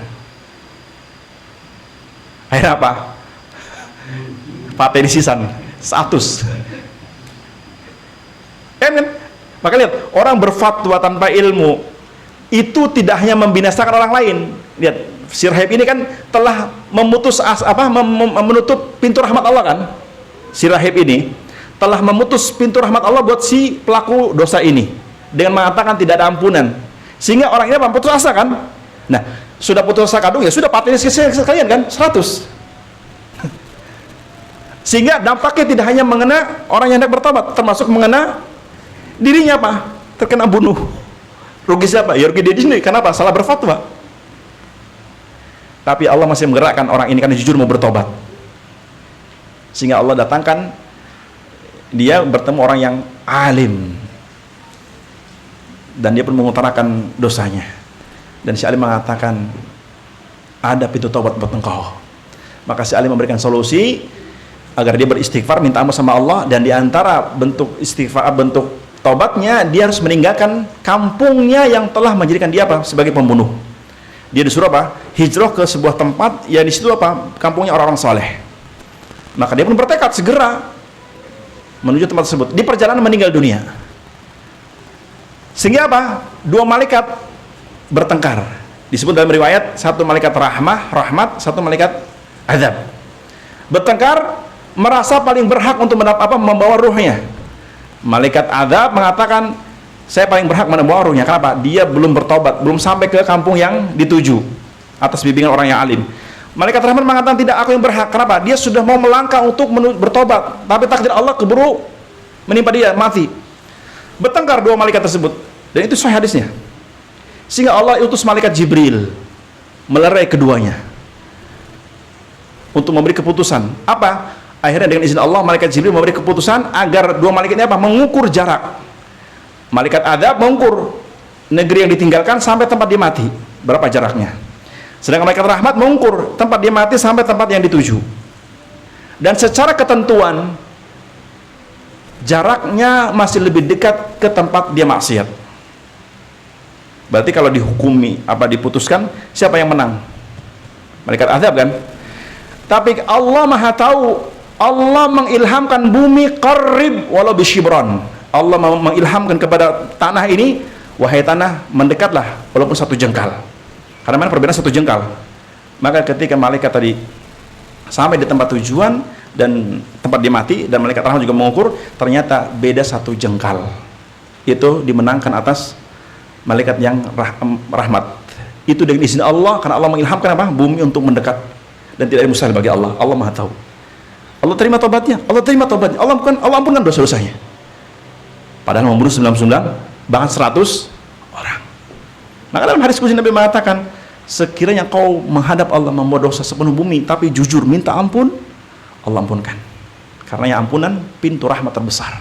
Barakallahu fikum. Kita lanjut di kesempatan yang akan datang. Ada pertanyaan? 1 atau 2 aja. Ada?